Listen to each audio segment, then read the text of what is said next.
February of 2018, I was teaching outside Plattsburgh, upstate New York. Winter up there isn't a season, it's a condition you live under. That day, I stayed late at school, putting together a small packet for one of my kids who'd been struggling. Just something to let him know someone noticed. When I finally walked out, the wind had teeth.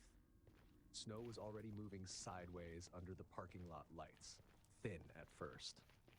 I brushed off my car, let it warm, checked the weather app. Warning box, flashing. I told myself what I always told myself. You're prepared. You've driven in worse. I had a blanket, a scraper, a charger. I wasn't reckless. I was just trying to get home. The first stretch of road was manageable. Then the snow thickened in layers, visibility shrinking by the minute. 50 yards became 20. The world narrowed to my headlights and nothing else. I slowed, both hands tight on the wheel, repeating calm instructions in my head like I was talking to a student. Then the road disappeared under my tires. Not a crash, just a slide. The front end drifted right and settled into a shallow ditch with a soft, final give. Snow puffed up around the bumper. I sat there with the engine running, wipers squealing, listening to the wind scrape snow across the car. Okay, I said out loud, because silence makes everything worse. I tried backing out. The tires spun uselessly. Rocking it only dug me in deeper. My phone showed one bar that flickered like it might give up any second. I called my brother, straight to voicemail, texted him my location and waited for it to send. I tried 911. The call dropped. That's when the lights appeared. Big rotating orange lights, blurred by snow. The low rumble of a snowplow eased up behind me, blocking some of the wind. Relief hit me before logic did. The driver climbed down, boots crunching, reflective jacket bright even through the storm. He looked normal, mid-30s maybe, solid, familiar in the way utility workers always are. You all right? He asked through my cracked window. Yes, I'm stuck. He nodded.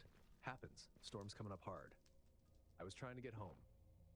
Come sit in the cab, he said, already turning toward his truck. Warm up. I'll see what I can do. Something in me hesitated. I'm okay in here, I said. I can. Policy, he interrupted with a light laugh. Can't have you freezing out here. Liability. That word did it. Policy. Official. Final. I grabbed my phone and purse and stepped into the snow. The cold bit instantly.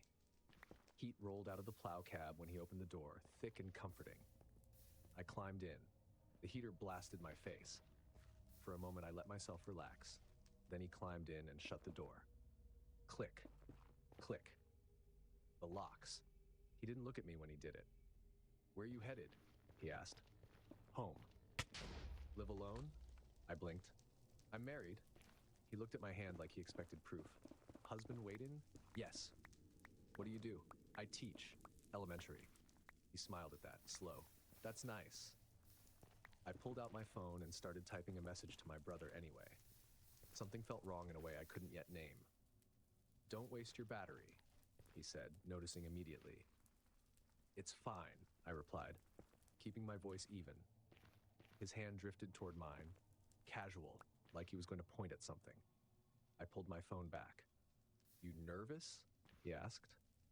I want to get home. Storms make people jumpy, he said. Makes you feel trapped. The way he said trapped landed wrong. My eyes dropped to the dashboard, searching for something grounding. That's when I saw the air horn button, big, obvious, within reach. I shifted slightly, calm on the outside. I work with kids, I said. They test limits all day. He watched me now. If you don't unlock the door, I continued, I'm going to hold that air horn down until someone comes. And someone will. A plow horn in a whiteout isn't subtle. For the first time, his expression changed. You're dramatic, he said. I'm alive. Another beat. Then, annoyed, he unlocked the doors. I didn't rush. I thanked him like the interaction was over, climbed down into the snow, and moved away from the cab. He dropped the plow blade and drove off without helping, lights swallowed almost immediately by white. I waited, shaking now, not from the cold, but from understanding what almost happened. When 911 finally connected, I told them I felt unsafe. I didn't say more than that. What had he technically done? Locked doors, asked questions, reached. Help came later. A real tow truck. A normal man who stayed by his vehicle and spoke through my window. When I got home, I stood in my entryway, listening to the quiet. People ask why I got in the plow. Because it looked like help. Because it had lights and a uniform and the word policy. Because Winter trains you to accept help quickly. But he didn't want to help. He wanted me inside something I couldn't leave.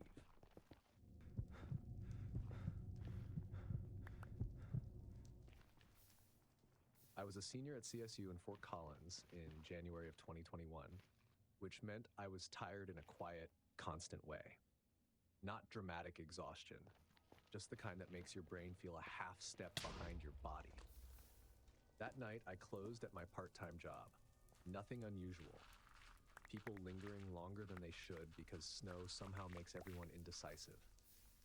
By the time I clocked out, the storm had already settled in for real. Big flakes, heavy and clean.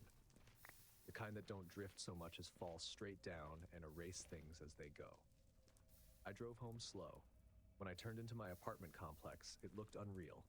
Streetlights glowing through the snow, cars buried to their windows. Everything muted and still. Snow has a way of making the world feel empty, even when you know it isn't. I parked near Building C, pulled my hat down, zipped my coat to my chin, and stepped out. My boots crunched loudly on the fresh snow. I put my headphones in, but kept the volume low. Winter hides sounds. I've always known that. The walk to my building wasn't long, maybe a minute. I remember thinking about getting inside, peeling off wet layers, letting my brain shut off, but then I noticed footprints. At first I assumed they were mine from earlier, but they weren't. They were too crisp, too close. A second set, just off to the side of mine. Same direction, not crossing. I didn't want to jump to conclusions. People live here. People come home. It's snowing. But the longer I walked, the more wrong it felt. I slowed down. My gut tightened up. That internal click that tells you to pay attention. I stayed still for a second, then turned. Halfway down the path, near the parked cars, a man stood under the lights.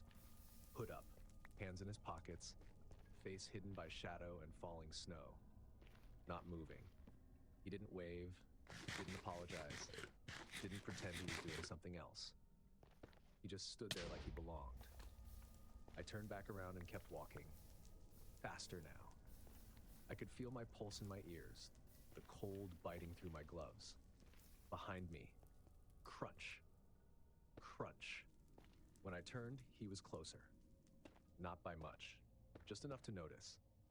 Enough to confirm it wasn't my imagination.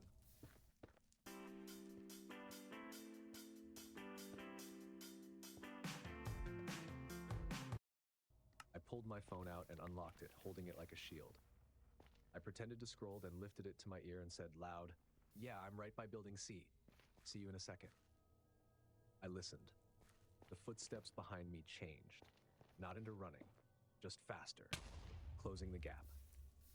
That's when I saw my stairwell door ahead. Glass panel, metal frame, keypad lock that always took 2 tries. I walked faster. My hands were shaking now, snow sliding down my sleeves as I fumbled for the fob. The lock didn't register the first time. I tried again. It clicked. I yanked the door open and slipped inside, reaching back to shove it shut. The closer moved too slowly, like it didn't understand urgency. A second later, he hit it. The glass rattled in the frame, hard enough that I flinched back, full force pounding, over and over, angry in a way that felt personal. I ran up the stairs, nearly slipping, and ducked into the hallway. I dropped to the floor, back against the wall, phone clutched to my chest like it might disappear. I called campus security out of habit. Wrong move. They told me to call 911. So I did. While I was on the phone, I crawled to the hallway window and peeked out, staying low. The stairwell light was still on. The door was still there. He wasn't. Gone. The snow was fresh enough that every step showed, but I couldn't find a clean trail that made sense. Just drifts, shadows, places where wind had already softened the surface. It felt like the storm had swallowed him on purpose. The officer arrived a few minutes later. He walked the path, shined his flashlight, asked what the man looked like. I hated that I couldn't give him much. Hood, dark clothes, average build. The most unsettling part wasn't his appearance, it was how deliberate he'd been. How he stayed far enough away to deny intent, then closed in the moment I pretended I wasn't alone. They said they'd patrol the area. I went inside, locked my door, and stood in my kitchen staring out at the snow like it had personally turned on me. For weeks after, I changed everything. Different parking spots, different routes, no headphones. Phone already unlocked in my hand. I'd wait in my car until I saw someone else heading inside first, like I needed proof it was safe to exist. And the worst part was the doubt. The part of me that kept asking if I'd overreacted, if I'd turned a normal situation into something darker because snow makes everything feel eerie. Then I'd remember the sound of that door shaking under his fists. Nobody pounds on a door like that to ask for directions.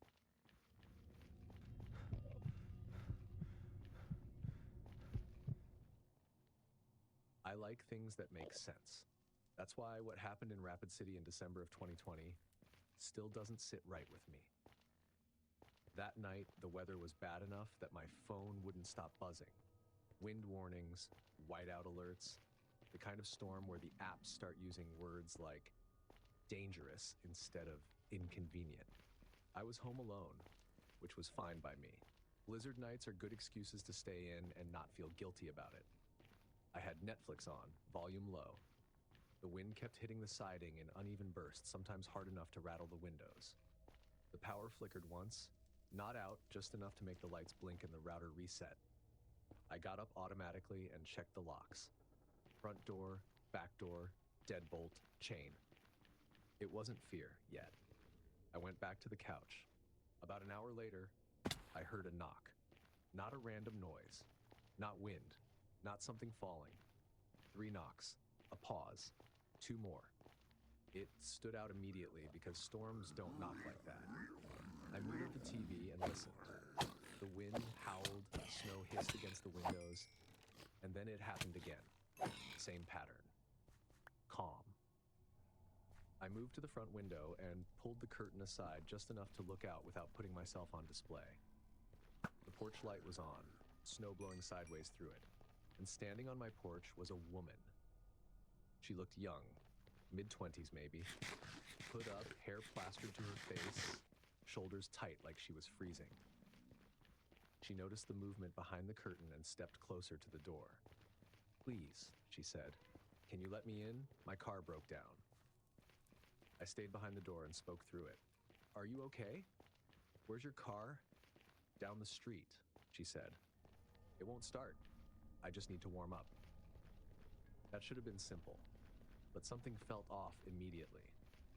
I looked past her shoulder, trying to see the road. The street was empty. Snow smooth and untouched. No hazard lights, no dark shape of a vehicle, no tire marks. "Okay," I said, "I'll call someone. Police or a tow truck." "No," she said quickly. "No police, just let me inside." That response stuck. If you're stranded in a blizzard, you don't argue about help. You don't refuse it. I asked what kind of car she had. She didn't answer. She just repeated, "Please, just let me inside."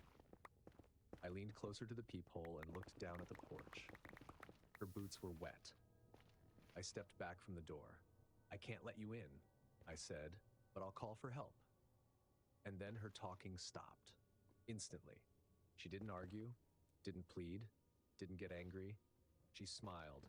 Her teeth were chattering, clicking faintly, but her eyes stayed locked on the door. She wasn't frantic or confused, she was focused. That's when I moved away from the entryway and grabbed my phone. I called 911 and stuck to the facts. Woman on my porch claims her car broke down. No car visible. Refusing help, insisting I open the door. The dispatcher told me officers were on the way, though response might be slow because of the storm.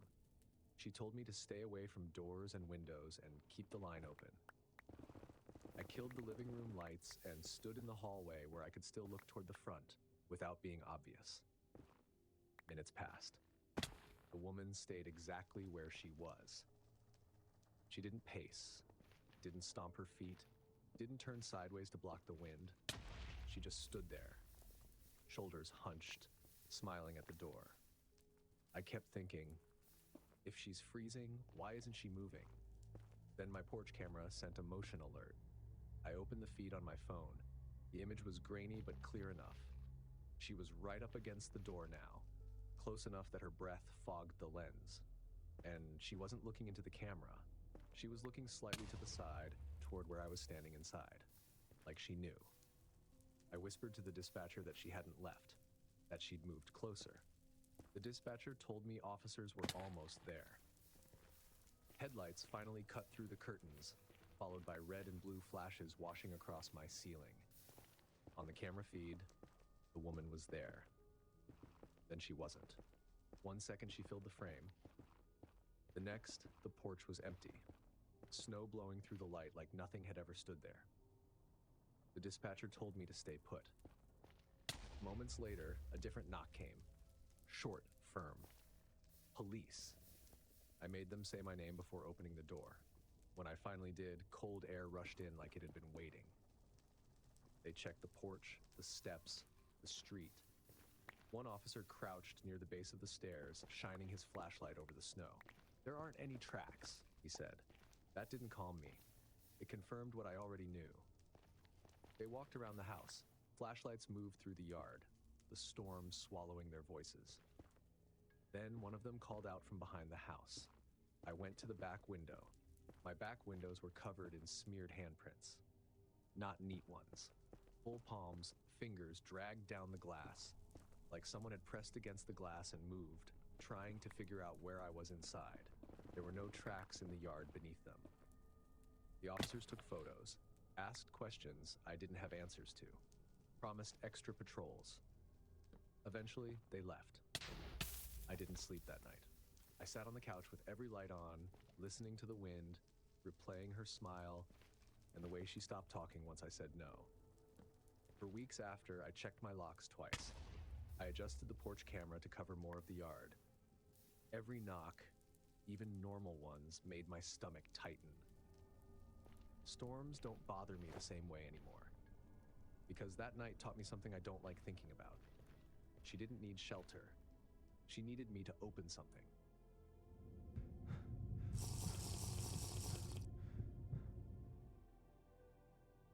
After my husband died, winter felt longer.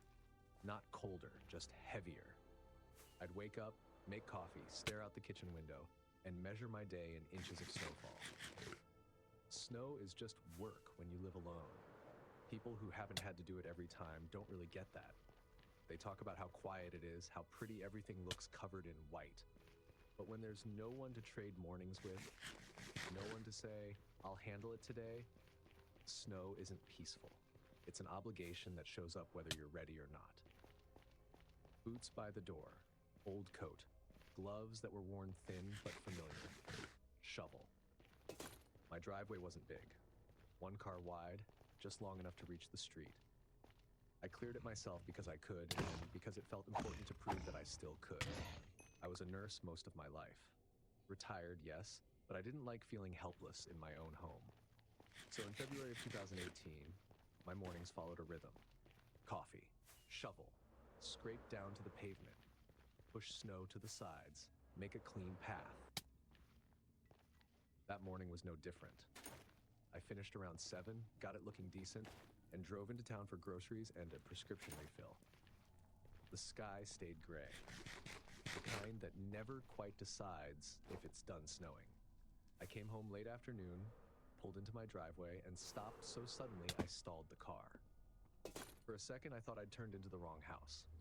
The driveway was untouched, perfect, smooth from edge to edge, like someone had carefully reset it. No sign I'd been there that morning at all.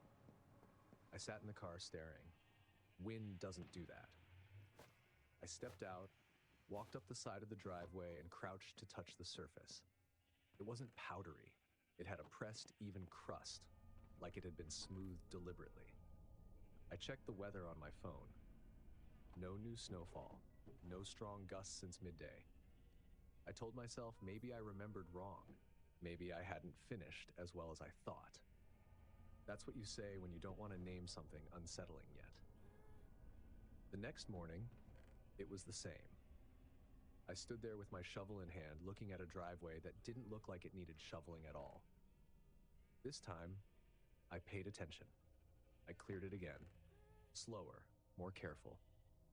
And when I finished, I did something that felt childish but necessary. I poured a straight line of salt near the garage and made a deliberate zigzag pattern with my boots across the driveway. Something unmistakable. If it was just weather, the marks would still be there. That evening, when I came home, the driveway was perfect again. No salt line, no boot prints, not even a smear. Just smooth snow, like someone had erased me. That was when irritation turned into something tighter and quieter. The feeling you get when a patient's vitals look fine, but your instincts won't let you relax. I stood in my kitchen staring out the window, grocery bags still on the counter, and thought, someone is doing this on purpose. I tried to explain it away. Kids. A prank. Someone bored. But there were no footprints, no messy shoveling, no carelessness. Whoever was doing this knew how to leave nothing behind. What would you do if you were hospitalized far from home? Don't worry, AirMed Care Network has you covered with Fly You Home memberships. Just one call, and their providers will That night, I slept lightly. Not because I expected something dramatic, but because I kept listening. Snow dulls the world, but it sharpens small sounds. The next day, I went to the hardware store and bought a motion light. I'd put it off for years. My husband used to handle things like that, and admitting I needed to do it myself still felt like reopening something. It took me longer than it should have, but I installed it, aimed it at the driveway. If someone was out there at night, I wanted to know. That evening, I stayed home, made soup, watched the news, tried to act like this was all overblown. Around midnight, I was standing behind the front room curtain when the light snapped on, and someone was already there. That's the part I still struggle to explain. The fact that the light didn't catch someone arriving. It revealed someone standing still at the edge of my driveway, just inside the beam. Tall, broad shoulders, dark coat, hood or hat pulled low. They weren't shoveling, weren't moving. Just facing my house, like they were studying me. They didn't flinch when the light came on, didn't shield their eyes, didn't turn away. They stood there, motionless. I stayed where I was, barely breathing, phone in my hand. I didn't want to make a sound that would tell them exactly where I was inside the house. I dialed 911 quietly and whispered when the dispatcher answered. "There's someone standing in my driveway," I said. "They're not doing anything. They're just there." While I spoke, the figure shifted slightly. Not toward the road, toward the side yard, toward the trees behind my house. Then they walked away. No hurry, no reaction, just a calm walk into the darkness beyond the light. When the police arrived, the driveway was empty. 2 officers checked the area with flashlights, breath puffing in the cold. I stayed inside, chain still on the door, talking through the gap. They found boot prints immediately. Large, deep, not mine. The prints crossed the driveway and led straight into the tree line. One officer followed them until they stopped. "There's no trail coming back," he said when he returned. "They just end. No vehicle, no person, no explanation that felt solid." They took a report and offered the usual reassurances. Maybe someone cutting through, maybe a prank. But none of it sat right. After they left, I stood in my kitchen and looked out at the driveway again. Snow is supposed to feel clean, peaceful. All I could see was how easily it hid things. I stopped shoveling at night after that. paid for plowing when I could, installed cameras, left lights on longer than necessary. And sometimes when the light starts to fade in the afternoon, I find myself watching the driveway the way I used to watch a patient's monitor, waiting for the first sign that something isn't right. I thought snow meant quiet. Turns out, it's also a clean slate for someone who wants to keep coming back.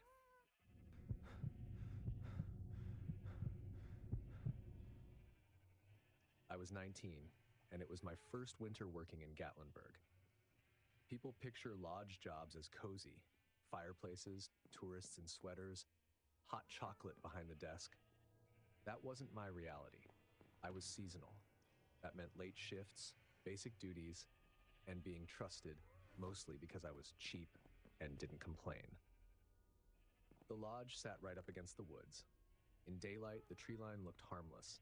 Tall pines, a slope that dropped off gently, hiking trails somewhere past the first row of trees. At night, especially during winter, it felt like the building ended and the world just stopped. That December night in 2018, a snowstorm had rolled in hard. Not picturesque snow, the kind that comes sideways and makes the dark feel thicker. Wind slammed into the siding, and every now and then the whole lodge creaked like the walls were moving. I was on the late shift. I was the guy making sure doors were locked, trash got taken out, and nobody slipped on ice. Everyone else was asleep. The parking lot was empty. The woods behind the lodge were loud with wind, but you couldn't see a single branch move. Around 1 in the morning, I did my last trash run. I pulled my jacket tight, stepped outside, and felt the cold hit my face instantly. Snow stung my cheeks. The dumpster sat closer to the tree line than I liked, maybe 30 yards away. Close enough that the woods felt like they were looming over the lot.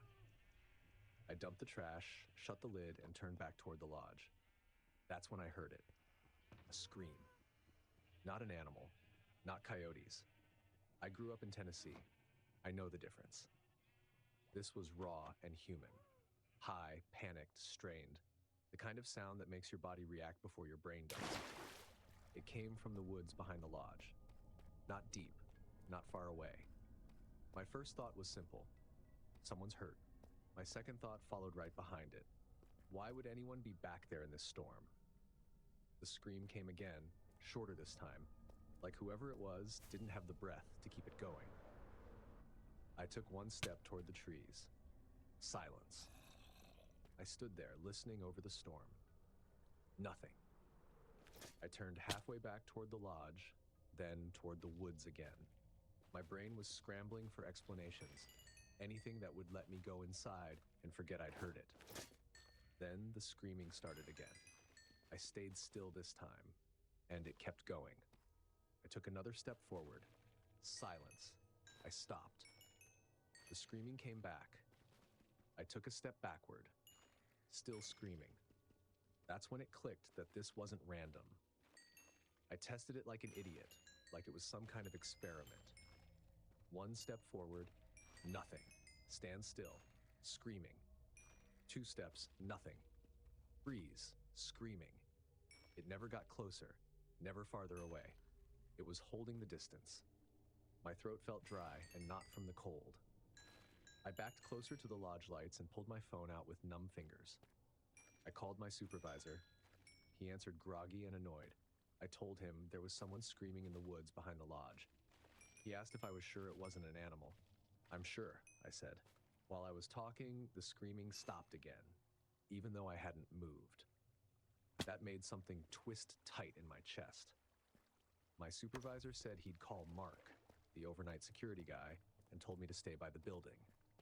A few minutes later, Mark came outside with a flashlight and a thick jacket. My supervisor stayed inside, watching through the glass like he didn't want to commit. I pointed toward the tree line. Right there, but every time I move toward it, it stops. Mark raised an eyebrow, clearly skeptical. I'm not messing around, I said. He stepped forward, screaming. He stopped. Silence. He took another step. Nothing. He stood still. The screaming came back, sharp and close. Mark didn't smile anymore. He swept the flashlight across the first line of trees, but the beam just caught branches and blowing snow. Nothing moved. "We're not going in there," he said. That was the first smart thing anyone said all night. My supervisor told us to lock the back door and come inside. We called non-emergency. Dispatch said they'd send someone when they could, but storm calls were stacked. The screaming never came back after that. Or maybe the wind swallowed it. I don't know. What I do know is I didn't step outside again that night. Trash could wait. Salt could wait. For the rest of my shift, I sat at the desk pretending to watch TV on mute, my eyes drifting to the back windows every few seconds. Every gust of wind made me tense like it was a knock. When my shift ended near sunrise, the storm had eased. Snow fell softly. Everything looked harmless, like the night hadn't happened at all. I went back out with Mark in daylight, just along the edge of the woods. That's when I saw it. A single glove nailed to a tree, nailed flat against the trunk, fingers curled stiff with ice. The nail head was clean like someone had taken their time. No blood, no tearing, just pinned there. I looked for tracks. The snow was messy. Old prints, wind drifts, but nothing that made sense. No clear trail leading from the lodge. No clear path heading deeper. Mark stared at the glove for a long time before telling me not to touch it. He took photos, said he'd report it. I drove home afterward and sat in my car longer than usual, listening to the engine cool. My hands were still cold, but it wasn't from the weather. I kept replaying how the screaming worked. How it only existed when I stayed still. How it shut off the second I tried to approach. Like it wanted me close, but never close enough to understand. I still don't know if it wanted help, or if it wanted me alone where nobody could hear me scream back. And every winter since, when I walk near a dark tree line, I notice my pace pick up without thinking. Because part of me is still waiting for that sound to start again the moment I stop moving. If tonight proved one thing, it's that isolation makes everything worse. Smash that like button, subscribe so you don't miss the next nightmare, and tell me which story hit you hardest. And if you think motels are just places to sleep and move on, click now. Hi, welcome to Dead and Roasted. What can I get you? When even the ghosts are pulling up to tell you to go the heck home, it's probably time to do just that. Whether that means you're driving a truck in Laos, making a stop at McDonald's after a long shift, or trying to earn a wage at JCPenney's. Take a sick day and don't come back till the ghosts are gone for good. In fact, I think I just teased many of today's scary and allegedly true work-related stories. I hope you enjoy these tales from the break room. Got a work story of your own? Send it to me at eeriecast.com/submit. Want more of my sultry voice? Find me on Unexplained Encounters for more paranormal stories, or on Night Watchers, where I chill with my friends from Oni Plays for funny discussions about the weird and the creepy. McDonald's Files from Keaton. I work at this distribution center in Hanford. It involves loading trucks all night. By the time the shift ends around 3, I'm exhausted and starving, and I still have a 45-minute drive home. Honestly, brutal hours. And you see there's this McDonald's about halfway between work and my apartment that's open 24 hours a day. It sits right off the highway. One of those newer builds with the double drive-through lanes and the gray box design they all have now. During my first year at the warehouse, I'd stop there maybe 3 times a week. Quick, cheap, and honestly, when you're that tired and hungry, even McDonald's tastes like fine dining. I'll be clear about something up front. I love the EerieCast family of podcasts, but I've never been someone who believes in ghosts or supernatural stuff. I watch scary movies for entertainment, not because I think any of it's real. But what I'm about to tell you that happened at this McDonald's, twice now, has made me reconsider the extra 20 minutes to the Taco Bell near my place instead. The first incident was last October, around 3:30 a.m. on a Tuesday. I remember it being a Tuesday because we had just unloaded a massive shipment that night, and my back was killing me. I pulled into the drive-thru and ordered my usual: 2 McDoubles, a large fries, and a Coke. I'm a big guy, if you think that's a lot. And I pulled forward to the payment window. The kid working there looked half asleep, which was normal for that hour. I handed him my card, and he ran it, and gave back my receipt. He told me to pull up to the next window. Well, I put the car in drive and pressed the gas, but nothing happened.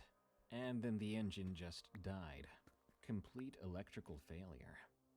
The car just rolled forward maybe a foot from momentum and stopped. Ah, great, just my luck, I thought. I turned the key, but nothing happened. Not even that clicking sound you'd get from a dead battery. I tried again and nothing happened. My 2015 Accord had never given me problems before. And now it picks, of all places and times, 3:30 a.m. in a McDonald's drive-thru to crap out. I popped the hood release and got out, already dreading the tow truck fee I couldn't afford. The parking lot was empty except for one beat-up pickup at the far end, probably belonging to one of the employees. Those LED lights they have now lit everything up harsh and white. I walked around to the front of my car and lifted the hood. Then I saw something weird, or at least at the time I thought I did. There was a flash of white at the passenger side of my car. It looked like someone in a white dress had just ducked behind the rear tire. I was like, is that some drunk girl wandering around over from the apartments nearby? There was a college nearby and students did stupid stuff all the time. Hello? I called out. You okay? I didn't get a reply. To be sure, I walked around the back of the car, but I didn't see anybody there. I figured my exhausted brain was playing tricks on me, so I went back to checking under the hood. Not that I actually knew what I was looking for. Everything looked normal to my untrained eye. And then I heard the sound of a little girl laughing. Clear, but not that loud. It sounded like it came from the driver's side now. I straightened up real fast, hitting my head on the hood. Crap, I muttered, and rubbed my head. And then I looked over the hood toward the driver's side. Nothing there. But the laugh came again right after that. Definitely sounded like a young girl, maybe 7 or 8 years old, if I had to guess. This time it came from behind the car. But again, when I looked, the area was empty. Just my dead car and the bright LED lights. I was starting to get genuinely creeped out. My brain was trying to keep me rational, saying that someone was just pranking me. But something felt wrong about the whole situation. I can't describe it any other way than the air felt heavy. Maybe that's the way panic sort of manifests. Then I heard a knock on the drive-thru window next to me, and I jumped. It was an employee, a different kid, and he was leaning out looking around. Sir, you need to move your vehicle, please. You're blocking the lane. I'm sorry, I called back. It just died on me. I can't get it to start. You mind if I put it in neutral and push it into the parking lot? Before he could answer, I saw the flash of white dress again, just out of the corner of my eye. Definitely by the menu board, which was about 15 feet away. When I turned to look directly at it, of course, there was nothing. The employee was saying something about calling his manager when the laughing started up again. I was now getting annoyed and creeped out. It was closer now, right next to my ear close.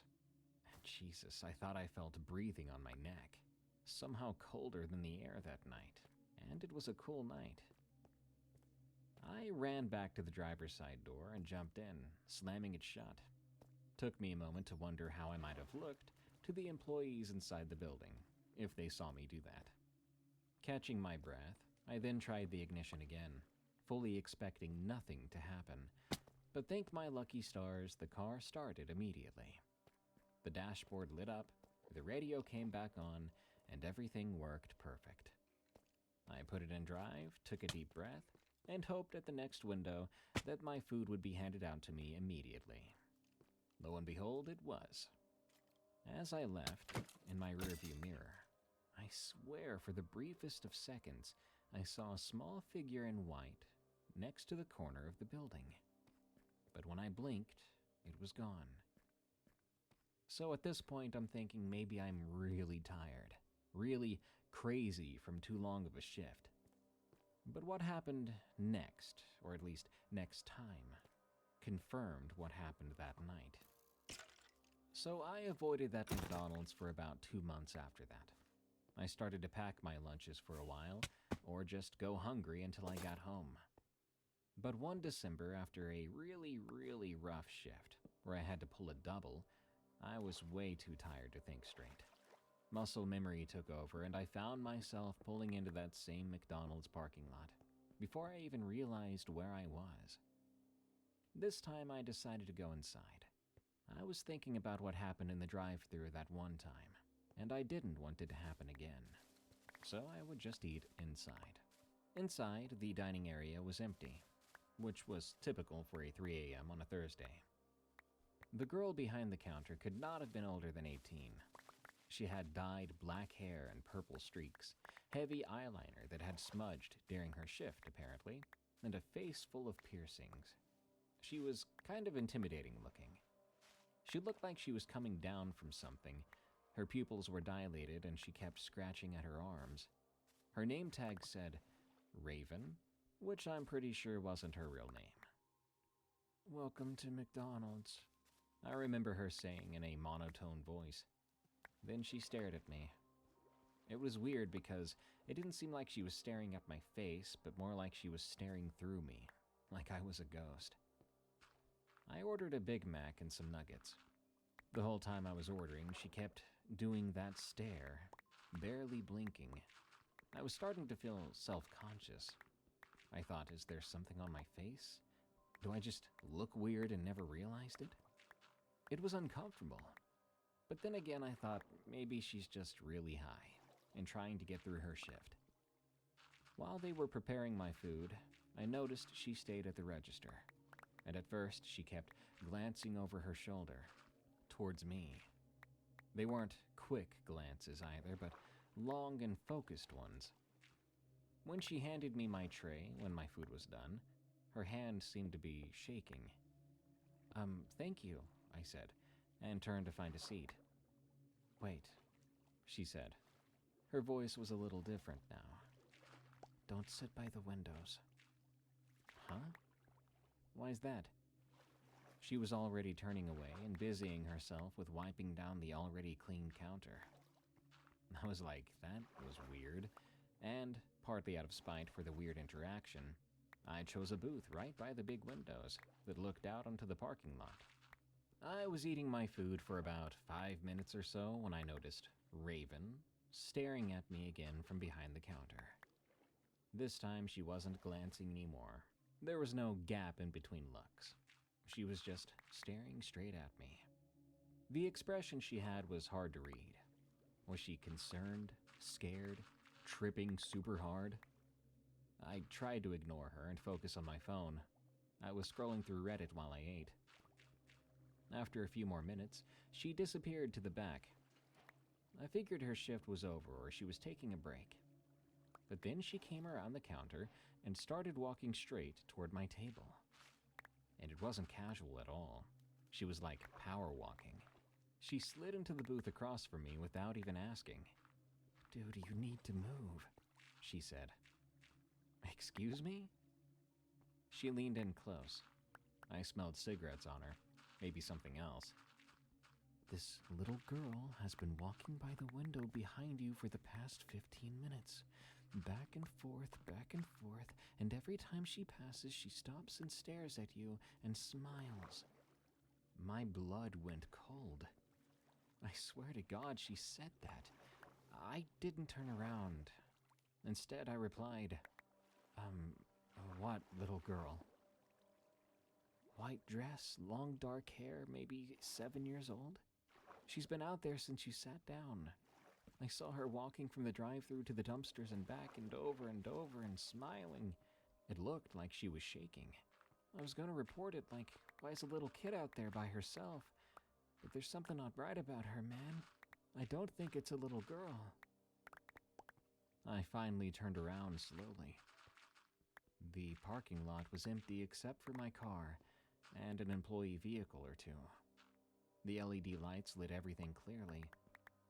No little girl. There's nobody there, I said. Raven's face went pale. She was looking past me out the window. She's right there. She's at the window right now. She's looking at you. I turned again.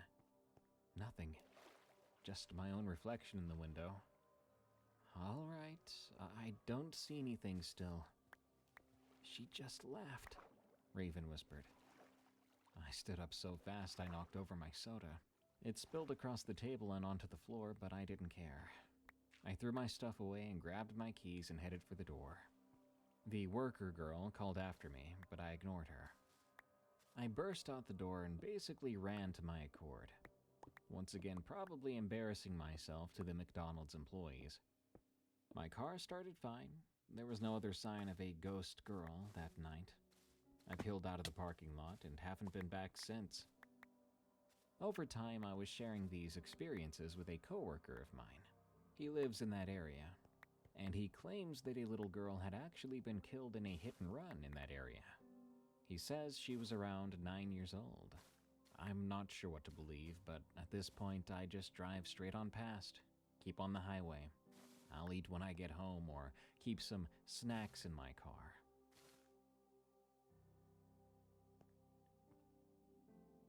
When I was a JCPenney person. From Anonymous. You know how some people say retail will kill your soul? They're not wrong. Sometimes it's the other stuff that gets you first. The stuff that does not appear in any employee handbook. My cousin Delia got me a job at JCPenney. At the time, my roommate had bailed on me with zero notice, and JCPenney would actually pay better than where I'd been working at the time. Delia had been working in the shoe department for a couple years and told me they needed people real bad, especially for the closing shifts. The mall was dying. Half the stores were already gone. But JCPenney was hanging in there somehow. Funny enough, that JCPenney is still alive and kicking. Anyway, they would take anyone with a pulse who would work nights. That shopping center sits on what used to be farmland on the edge of town. If memory serves, they built it back in the 90s when everyone thought malls would last forever. That's what I was told anyway. Now it's a weird little liminal space where teenagers hang out near the food court and elderly people seem to just stroll in and out. Our JCPenney takes up the entire West End, basically 2 floors of clothes. My interview to start working there was basically a joke. The store manager, I'll call Glenn, basically hired me on the spot when I said I could work at night and on weekends. The guy looked really tired, like he had aged 10 years in just 2 years. Later I found out why. They'd had 12 people quit in the past 3 months. Nobody would tell me why exactly, just that the night shifts were challenging and that young kids tend to be flaky. I should have known something was off during my first week. Not the normal retail weird, I expected that, but there was this feeling in certain parts of the store, especially after 8 o'clock, when the customer traffic started to die down. The fitting rooms in the men's department were the worst. Even in July, with no problems with the AC, it was always freezing back there. And there was this smell, like there was a sulfur mine right under the store exactly in that spot. My trainer was this older lady named Barb, who had been there since the store opened. She showed me the register systems and the return policies and how to deal with the most difficult of customers. But when we got to the men's department, she changed a bit. She talked faster and kept looking over her shoulder. When we passed the fitting room, she actually grabbed my elbow and sped us both up. "I just don't like this part," she said. "Some parts of the store creep me out. You'll probably start to agree soon." The first real incident happened about 3 weeks in. I was working the closing shift with Barb. We were doing recovery in the men's department, basically fixing all the displays customers had destroyed, practically, during the day. Barb was telling me about her grandkids when we heard this strange, heavy, ragged breathing sound coming from the fitting rooms. This wasn't no stalker breathing or healthy breathing at all, but more like someone in the deep depths of pneumonia, loud and troubled. It was then that Barb suddenly grabbed my arm hard enough to leave marks on me, and her face went white. She whispered that we needed to leave that section right now. As an employee, and because I was new, I wanted to check if someone was in there. Maybe someone was having a medical emergency, but Barb dragged me away. "Don't you ever go back there alone after 9, she told me once we were safely back in the shoe department. "And if you hear breathing like that, you walk away fast, okay?" I nodded. I tried to ask her what she was talking about, but she just shook her head and wagged a finger at me, then went back to folding sweaters. About a month after that, I found out what she meant. I was closing alone in men's. Barb had called in sick and everyone else was covering other departments. It was a dead night. I think I only had like 3 customers in the whole store. The mall itself was practically empty, most of the other stores already dark. I was hanging up dress shirts, and I heard that breathing sound again. But this time there was something else, like talking or something. Or maybe the better word to describe it would be chanting. Against every instinct I had, I walked toward the fitting rooms. The temperature dropped so fast, I swear to you I could see my breath. And I'm not sure if it was a coincidence or not, but the light above me began to flicker too. I remember when that was happening, I glanced at this mirror at the end of the hallway. And I saw something I will never forget. It wasn't human. It's difficult to describe, but the shape was very tall, with backwards-facing limbs, and skin that looked like it was melting or moving or something. That's what I saw for the briefest moment, looking in this mirror. This figure was behind me in the reflection. I spun around and screamed a quick scream, and when I looked, I was alone. Oh, I ran so fast, you better believe it. I left the entire department a mess and clocked out early. I sat in my car in the parking lot for about an hour, trying to calm down. When I came back the next day, Barb just looked at me and said, "I bet you saw something last night, didn't you?" She said she could tell. She had other employees she trained walk out just like that. It was rare, like to show up for new employees, and then sort of just not happen again.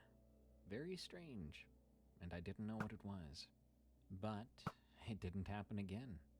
So maybe it really did just like to mess with the new people. Let's move on to the next story. Several months later, this guy came in right before we closed one night. He was thin as a twig, looked to be in his early 40s. He was wearing a heavy-looking jacket, even though it was August, so it was still pretty warm outside. But I don't remember anything about his face. I'm not very good with faces, so I apologize. But I do remember that he went straight to the men's clearance section and grabbed this white dress shirt. He didn't even look at the size. He paid quick as he could, didn't say a word the entire transaction, and left.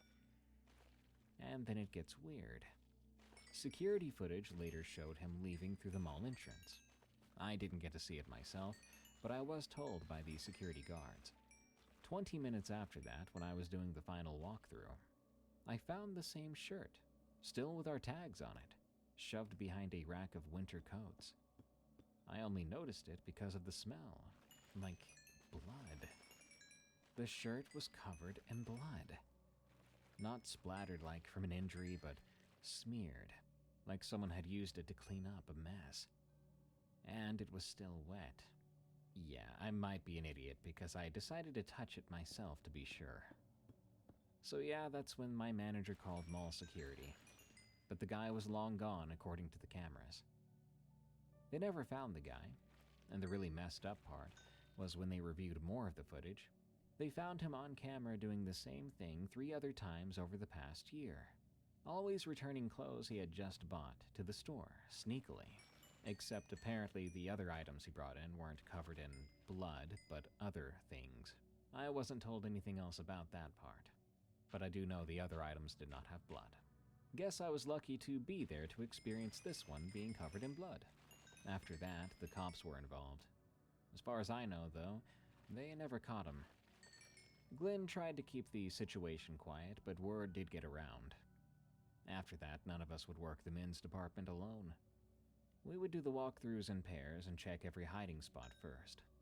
But we never did find anything strange again. I wonder why the guy never came back to leave another article of clothing covered in gunk. Makes me think he was aware that we had caught him.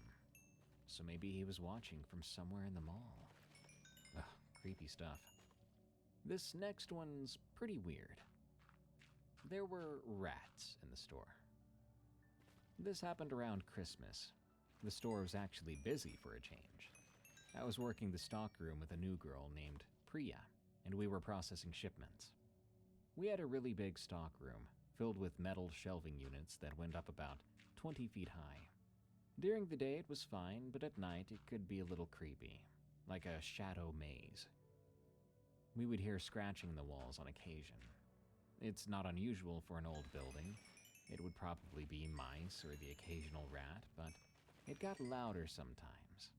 And on that particular night, it was very loud. So I decided to try to find out what was going on.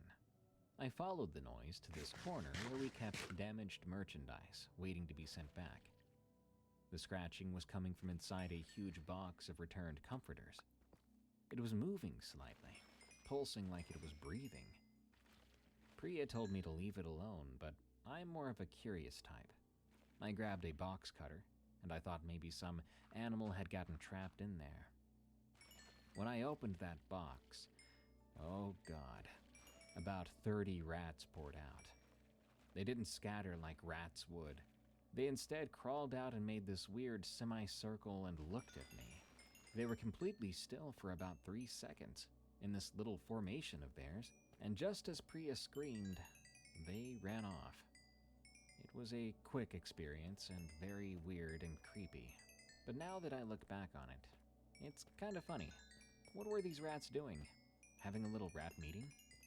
Now let me tell you about the active shooter incident. On what was supposed to be a beautiful spring day, the mall was packed. I was working the jewelry counter, right by the mall entrance, helping this old lady pick out a necklace for her granddaughter's birthday. At about 2 p.m., people started to run past our store. I thought maybe there was a fight going on in the food court. That did happen sometimes. But then I heard gunshots. It was the first time I ever thought, gunshots really do sound completely different from movies. It's loud, echoes and reverberates throughout the entire building, and the sudden sharp sound of it makes your chest collapse, like your heart just sinks out of your chest. The old lady froze, and I had to physically guide her away from the entrance. Right away, Glenn, the manager, initiated lockdown protocol. We got all the customers and employees into the back storage area, killed the lights, and huddled together behind boxes of inventory. Altogether, there were about 15 people crammed in there, including a mom with her 2 young kids, and the kids would not stop crying. One of our part-timers, I think his name was Jerome or James, was having a panic attack. Barb was holding his hand and talking him through it. We heard sirens and helicopters not long after. There were people screaming in the distance. The walls were thin here, we could hear footsteps running past, though we never knew if it was people fleeing or the shooter himself. We didn't even know how many shooters there were yet. But someone's phone showed news alerts about an active shooter situation at our shopping center.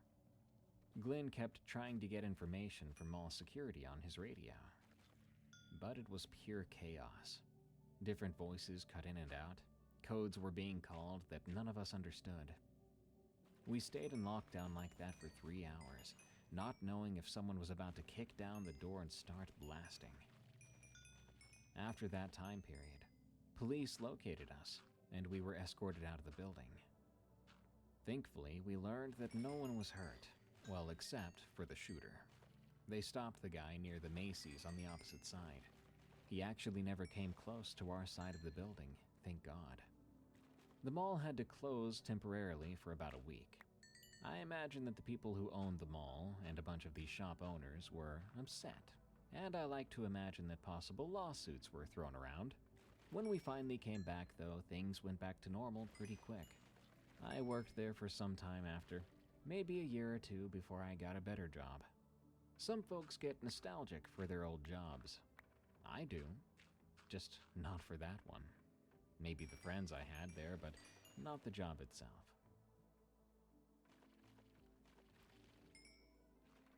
A story from my dad in Laos.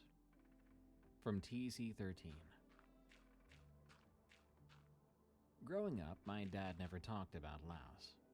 Not really, he would tell us surface stuff, like how to make proper sticky rice, why we take our shoes off inside, what certain words meant when Grandma muttered under her breath. But he never talked about the before times, as my sister Kay and I called them. The years before he came to Minnesota in 1979, before he met our mom at the Hmong New Year Festival, before he became just another immigrant working doubles at the factory. Most refugee kids know this silence. Our parents carry these untold stories like they're stones in their pockets that weigh them down and never like to show them to us. We learn not to ask about the camps in Thailand or the crossing of the Mekong. We definitely didn't ask about the war. But sometimes, usually after a few beers during a family gathering, something might slip out. That's how we heard about what happened to my father in 1974. He was 22 years old then and working as a truck driver between Vientiane and Luang Prabang. He only told this story one time, at my uncle Siphone's house during a barbecue in 2011. I was plenty old enough by then to know when my father was bullcrapping and when he was serious. I was old enough to share a beer with him at the time too, so that gives you some clue as to my age. This time he was serious in a way that made everyone stop eating. It started because my cousin's boyfriend, a white kid named Bradley, was going on about how he wasn't superstitious and didn't believe in the paranormal or folklore, only science and coincidence. My aunties exchanged looks, and my uncle clicked his tongue. But it was my dad who surprised everyone by speaking up. "You don't believe because you've never seen," he said in very careful English. Then he switched to Lao, and my uncle translated for Bradley while the rest of us who understood listened, dumbfounded. This is what he told us. Back in 1974, the war was winding down, but the country was still in chaos. The Pathet Lao controlled some areas, the royal government controlled others, and in between was just confusion and danger. My father had a job driving supplies between cities. Sometimes legal goods, sometimes not so legal, depending on who was paying and what checkpoints he had to pass through. He didn't have much choice. His family was desperate for money, and driving was one of the few skills he had that could earn it. An incident happened during the rainy season. He had been hired to drive a truck full of rice and dried goods from Vientiane up to a village about 2 hours outside of Luang Prabang. The man who had hired him, some merchant, warned him to be back before dark, and not because of the soldiers or the road conditions, but because of something else. My father asked what he meant, and the guy got quiet. He said there had been deaths in that area, deaths that weren't from the war. Everyone knew what those looked like, after all. These were different. They were bodies found drained of blood, with marks on their neck and their faces frozen in expressions of absolute terror. The locals were saying it was a Phi Deep, what you might call a vampire, though that's not exactly the right translation. It's more like a person who's been possessed by an evil spirit that needs blood and life force from people. My father didn't believe in such things back then. He was young. He was modern and educated. He'd been to school, could write and read in both Lao and French. Ghost stories were for old people and farmers, he thought, not for him. So he took the job. The drive up was normal at first. The roads were bad from the rain, sure, but he was used to that. He made good time, arriving at the village by early afternoon. The unloading went quick. Everyone seemed nervous, kept looking up at the sky, checking the sun's position. The village headman pulled him aside and told him he should stay the night and leave in the morning. But my father had promised the guy he'd be back by evening, and he needed the full payment. He started driving back around 4 p.m. It should have been plenty of time to reach the main road before it got fully dark. But about an hour into the drive, the truck started to have some problems. The engine was stalling and starting again, then stalling. He pulled over near a small settlement, just a handful of houses clustered together off the road. The sun was getting low. He had maybe an hour of light left. My father knew basic mechanics, so he got out to check the engine. That's when he noticed how quiet it was. Not your normal quiet, but the kind of quiet that makes your skin crawl, scares the birds and insects away. Even the wind seemed to quiet down. The few houses nearby looked abandoned. Doors were hanging open and there were no cooking fires burning, even though it was dinner time. He was bent over the engine, and he began to hear footsteps on the gravel behind him. He turned and saw this woman walking toward him from one of the houses. She was young, around 18 or 19 years old, wearing a traditional scene skirt and a white blouse. Pretty, but something was off about how she moved. It was unbothered and smooth, almost like she was floating instead of walking. She asked if he needed some help, and even her voice was strange. Hollow, like it was coming from far away, even though she was right there. My father said his truck had broken down, and she invited him to rest at her house while he figured out what to do. She said her father knew about engines and could help him out. My father almost went with her. The sun was setting, he was tired, and she seemed harmless enough. But then he noticed her feet. In Lao culture, we believe that fee, spirits, can't fully hide their true nature. There's always something that gives them away if you look carefully. And this woman's feet, they weren't touching the ground. They were maybe an inch above the dirt, and she had no shadow, even though the setting sun should have cast one behind her. He made an excuse, said he needed to get something from the truck first. As soon as he turned his back, he heard her laugh. It was no normal laugh, but rather something that sounded like multiple voices all at once, all slightly out of sync. He jumped back into the truck, and he turned the key. And though it wanted to stall out again, miraculously, it sprang to life. He pulled away and looked in the mirror. He saw her standing there in the road. She wasn't chasing him, but just watching. He swears, though, that her face had changed. The pretty features were melting, becoming something else. Her mouth was opening wider than any human mouth should, and he could see rows of teeth, like a shark's mouth, but worse because they were in a human face. He drove quickly, probably too fast for those roads, but he didn't care. The truck kept running, though he could hear something on the roof suddenly, scratching like fingernails on metal. Something was up there with him, something riding along. He couldn't stop and couldn't look. He could only keep driving. About 10 kilometers down the road, he came across a checkpoint with Royal Army soldiers. Think Buddha. He pulled over and whatever was on the roof was gone. The soldiers said he looked like he had seen a ghost. My father told them about the woman, the abandoned settlement, and the sergeant's face went serious. He told my father that a whole family had been killed in that area not 3 weeks ago. They had been found drained of their blood, their faces frozen in fear. Since then, people had been disappearing from the nearby villages. They'd sent patrols but found nothing during the day. At night, no one would go near the place. The sergeant said my father was lucky. The Fee Deep usually didn't let people leave once they'd seen its true form.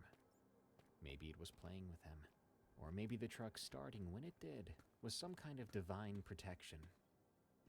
Either way, he should make merit at the temple and have the monks bless him as soon as possible. My father drove through the night to get back to Vientiane. When he returned the truck to the guy who had hired him, the merchant took one look at him and knew something had happened. The scratches on the truck's roof ran deep, like something with claws had tried to dig through the metal. The man paid him double and told him never to take that route again. But the story doesn't end there. A few days later, my father was at home when his younger brother came running in, looking terrified. He'd been out with friends near the Mekong when he saw a woman following him, a young woman in a seam skirt and white blouse. Beautiful, but somehow wrong. She stayed just far enough back that he could not see her clearly, but close enough that he knew she was there. My father knew immediately what it was. The Fee Deep had followed him back to the city. It had his scent now, or his spiritual energy, or whatever these things track. He went to the Wat Si Saket, one of the oldest temples in Vientiane, and told the monks everything. They performed a ceremony and gave him protective amulets, as well as some sacred thread to wear around his wrists. For weeks after that, people reported seeing a woman matching that description, always around my father's neighborhood. It was always at dusk or just after dark.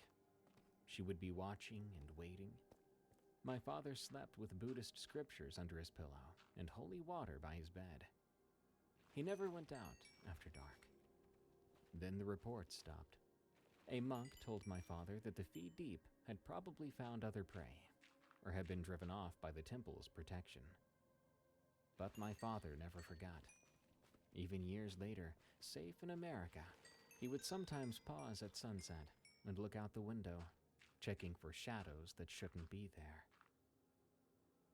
When he finished telling this story, the backyard had gone silent, save for the hum of mosquitoes. Bradley, the skeptic boyfriend, tried to laugh it off, but it came out sounding forced. He asked my father if he really believed it happened, or if maybe stress and exhaustion had made him imagine things. My father looked at him for a long moment, then rolled up his sleeve. There on his forearm were 3 long scars, pale against his skin. They looked like claw marks, deep ones that had healed badly. "I got these that night," he said quietly. "When I got home and checked the truck, there was blood on the roof. Not mine. I hadn't been cut yet. But when I touched the blood, my arm burned like fire, and these appeared. The monks said it was a marking, the Fee Deep's way of claiming me for later." He rolled his sleeve back down and went inside to get another beer, leaving us all sitting there in the gathering darkness. Nobody said much after that for a while, and a few weeks later, Bradley and my cousin broke up. I don't think it was related, but who knows? But ever since then, I've thought about that story. My father was not superstitious about anything else. He did not believe in fortune tellers or palm readers. He went to temple for community, not because he was religious. The man was an engineer's mind trapped in a truck driver's life by circumstance and war. But those scars, and the way he talked, those were real. It's funny because as a kid, I'd always wondered where he got those scars. And now we all know. Just last year, my father passed away of a heart attack at the age of 71. There was nothing supernatural about it. May he rest in peace.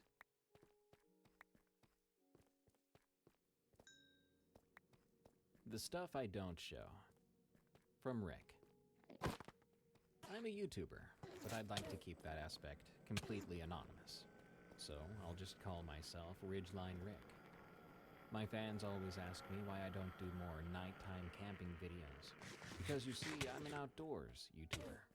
They say things like, I love your channel, but would love to see some astrophotography content. Or, Rick, ever thought about doing a series on nocturnal wildlife? But I give them the same answer every time. That my camera equipment isn't very good in low light. That I prefer the safety of daylight hiking. Whatever sounds reasonable. The truth is, I've captured plenty of footage of things that don't make sense, or of myself talking about things that I've encountered that don't make sense, all of which I delete from my drives. I'm scared that if I talk about these things with my fans, they'll think I've lost my mind. Now, regarding my channel, it's just me hiking around British Columbia and Alberta, showing people trails, doing gear reviews, maybe some bushcraft stuff. It's cool though, because I was able to quit my job at the lumberyard a couple years back. My wife Shauna thought I was crazy at first, but nowadays she helps me edit videos and manage the business email. My philosophy is to keep it simple yet authentic, and that's what people seem to like. I've been hiking these mountains since I was little. My grandfather was Cree. He taught me to read the land and respect it. He also taught me that some things out there demand more than just respect. They require distance. His speaking of the old ways was always vague, so I didn't understand what he meant until about 3 years ago. Are you the kind of person who knows things? Things like you can get a domain from Squarespace, not just a website? Well, now you are that person, because now you definitely know you can get a domain. The first time something felt truly wrong was a while back up near Kinbasket Lake. I was doing a series on backcountry camping, filming a 5-day solo hike. On the second night out, I was about 15 kilometers from any trail, and it was proper wilderness there. I'd set up my camp near a creek, hung my food up properly, followed all the protocols for bear country. At around 2 a.m., I woke up, because it had all gone completely silent. Pretty weird, right? You'd expect a loud, sudden noise to wake you up. But the opposite does happen. When you're used to hearing a certain amount of noise, and it all just gets shut off all at once. I lay there in my tent, listening to my own heartbeat, waiting for something to happen. And it did. Footsteps. Sounded like someone circling around my camp. The weird part was the pattern. They would take 2 steps, then pause for a while. 2 more steps, then pause. It didn't really line up with any animals I was used to. Mostly they just investigate or leave. They don't circle around you with patience, as if they're observing you. Out of habit, I grabbed my camera. Document everything, right? The infrared picked up nothing, but the footsteps continued. 2 steps, pause. 2 steps, pause. They were getting neither closer nor farther away, but they were still circling. This kept going for about an hour. Then, and I swear this is true, I heard my own voice from outside the tent. It said, "Hello." It had this odd inflection to it, like it was practicing speech in my voice.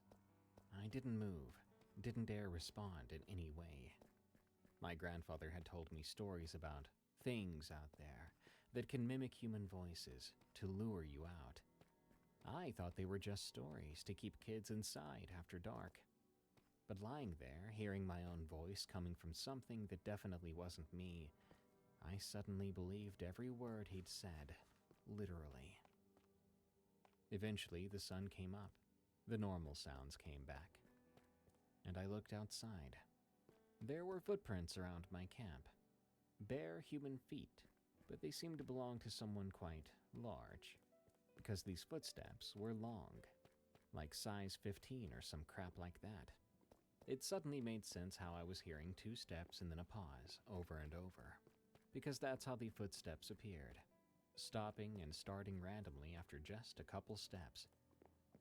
The footage never captured anything, even though I was recording that one. The voice I'd heard didn't come through. Not sure how. Made me wonder if I was dreaming or having a nightmare. And I didn't want to talk about it in front of a camera. Again, I really like my credibility as it is, and I don't want to come off as some grifter or weirdo. but that would not be the last experience. Several months later, I was filming in the Rockies near Mount Robson. It was September, perfect weather, doing a video on fall hiking prep. I'd been out there 4 days, making good content, and I was having a blast. On the last night of the trip, I was camped at about 2,400 meters elevation, a beautiful spot overlooking a valley, with nobody around for miles. I decided to film a time-lapse of the sunset when I noticed something through the viewfinder before hitting record. Down in the valley, maybe 500 meters away, there was what looked to be another hiker. Strange because it was getting so late already, and they had no visible gear on, no tent or campsite nearby. They were just standing at a spot at the edge of the tree line. I zoomed in with the telephoto lens to get a better look. Through the camera, I could see it was a man, tall and thin, wearing what looked to be regular street clothes. He had jeans and a t-shirt, and at that elevation with night coming, he should have been freezing cold. But he was just standing there facing my direction, not even shivering. I watched him for about 10 minutes through the lens. He didn't move still, didn't even shift his weight. The guy was more like a statue. I was about to pack up the camera when I saw him suddenly raise one arm and wave at me, real like he was messing with me. Either that, or it was the first time he'd ever waved at someone. I waved back out of reflex. You do that on trails. Acknowledge other hikers. And then he started to walk. Not on any trail, but straight up the slope toward my camp. Through deadfall, over rocks, in a perfectly straight line, like the obstacles weren't there. Thing is, he was moving pretty fast. Not running, but still covering ground that should have taken an hour in only 10 minutes. And the way he moved was so bizarre. He barely bent his knees. He refused to swing his arms. The dude looked more like a robot than a person. I began to pack my things right away, throwing everything into my backpack. Didn't even stake out the fire properly. I had this overwhelming feeling that I needed to not be there when he arrived. As I was leaving, I looked back one more time.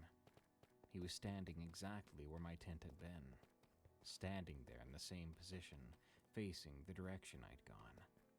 I hiked out in the dark, something I never do, rather than camp anywhere near there. When I checked my camera later, I realized I never turned the recording on. The worst one happened last year. I was doing a winter camping video in the interior of BC, one of those surviving it in minus 30 degrees Celsius things that always gets good views. I had been out for 2 nights already. Everything was going well. I was getting good footage, no equipment failures, even saw some wolves at a distance, which made for great content. One night I woke up to something sniffing around my winter shelter. I'd built one of those Quingy snow shelters, and something was definitely investigating it. My first idea was a wolverine. They're curious and bold animals. But then I heard it breathing, and it was coming from above me. Something was on top of my shelter, and it didn't sound like any wolverine. It sounded like something was smelling me through the shelter, through the snow. Whatever was up there was heavy, really heavy, the kind of weight that should have collapsed a Quingy, but somehow the structure held. And then it spoke, in a voice I recognized. That thing that had mimicked my voice from before.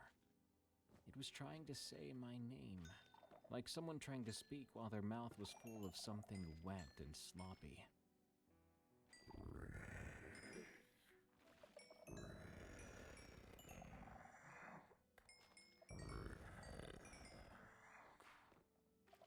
By the 10th try, it sounded exactly like Shauna saying my name. My wife's voice, then. Perfect reproduction, coming from something sitting on top of my snow shelter, in the middle of nowhere. I stayed in that shelter until dawn, too scared to even reach over and turn on my camera. Whatever was up there stayed too, occasionally trying different words in various voices. I swear at certain points it sounded like my mother calling me for dinner when I was a kid. My buddy Dale asking if I wanted another beer. My grandpa telling me to be careful in the woods. All perfect, all wrong because of where they were coming from. When the sun came up, I heard something moving away. Heavy footsteps, but spaced oddly, especially for something that should be that heavy. When I finally crawled out, there were tracks. They started at my shelter and went about 50 meters into the trees, then just stopped, like whatever had made them either climbed a tree and doubled back, or just disappeared mid-stride. The tracks themselves were huge, about 40 centimeters long, but shaped almost human. The toes were distinct, but I counted 6 of them, and they were deep. And from my experience, I would say whatever made them was about at least 300 pounds. These aren't the only incidents. There was the time something followed me for about 8 kilometers, always staying just out of sight, and making sounds like it wanted me to know it was there. There was an occasion where I found a deer carcass 70 feet up in a very tall tree, and it was a fresh kill, with no claw marks on the trunk at all. And the time every photo I took of a certain valley came out completely glitched, and I hoped it was just a malfunction. And until now, which I'm doing anonymously, I've been keeping these incidents to myself, keeping it away from my audience because they don't need to know that I sometimes abandon filming location when something feels off. They don't need to know about the backup GPS beacon specifically for situations that have nothing to do with regular emergencies. If I told them that I carried around tobacco and sage to burn just in case, they would call me crazy. But at least I'd walk out of those woods alive. I've really been enjoying these McDonald's-related stories lately, so keep them coming. It's a scary place after all. I mean, you should see the record pace I'm gaining back weight after getting lazy and ordering a bunch of McDonald's on delivery apps. Good night. Thanks for tuning in to another episode of Tales from the Break Room. I've been your host, Darkness Prevails, and you can find me on X at Dark Prevails. You can also hear more of my voice on my other shows, like Unexplained Encounters, for those who enjoy the unexplained side of these stories, and Night Watchers, an adults-only show for those who want a little more comedy and paranormal discussion. If you have a scary work-related story, send it to me at eeriecast.com/submit. And before I go, be sure to follow and review Tales from the Break Room on Spotify and Apple Podcasts. I'll be clocking in again real soon.